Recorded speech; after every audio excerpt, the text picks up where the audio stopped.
Hi everyone, I'm Kalia Fleming, and today I will be informing you all on Septima P. Clark's impact and contributions to the Civil Rights Movement.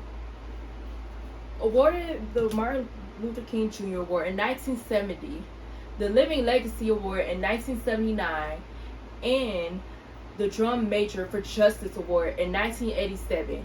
She was even referred to as the mother of the movement by Martin Luther King Jr. himself.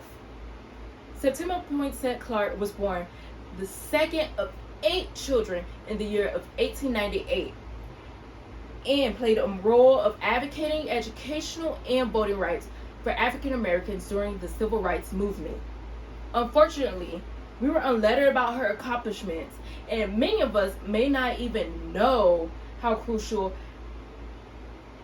her impact was on equality.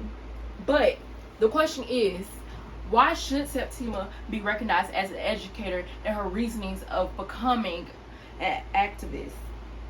Well, earlier on, she had qualified to be a teacher in Charleston, but Charleston did not hire African Americans to teach in their schools. So instead, Clark had to become a teacher in South Carolina's Johns Island schools in 1916.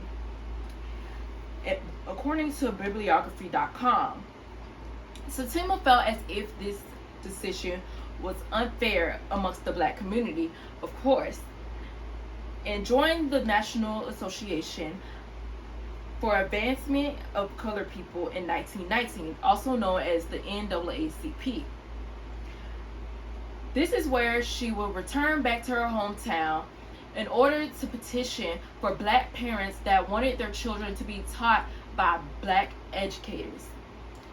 This petition was successful as in 1920, the ban on black teachers was overturned.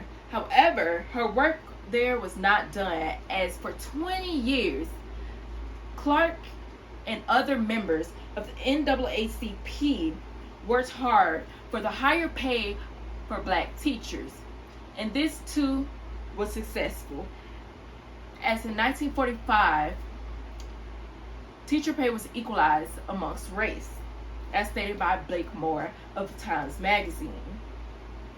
Unfortunately though, since Clark was associated with the NAACP and lived in South Carolina, which at the time placed a ban amongst those that were employed and associated with organizations that supported the Civil Rights Movement. However, Clark did decide that she was going to refuse to withdraw, as she was determined to keep fighting for what she felt was right, and left South Carolina for another job in Tennessee. So, what did she do in Tennessee? To answer the question, Clark had founded citizenship schools, which were designed to aid literacy and empowerment politically within the black community, as it was a requirement for those to vote to be able to read. And many African Americans at the time were illiterate. So she also joined the Southern Christian Leadership Conference in 1961, also known as the SCLC. She joined as the Director of Education and Teaching, and a year later, the SCLC joined other organizations in order to form the Voter Education Project, which trained teachers for citizenship schools and assisted in increased voting registration among African Americans, as stated by the editors of Encyclopedia Britannica. To conclude with this presentation, Septima P. Clark made an impact towards the black community through educational and voting rights. Not agreeing with the legislative bans and unequal pay of black teachers, Clark began to fight for what she felt was right.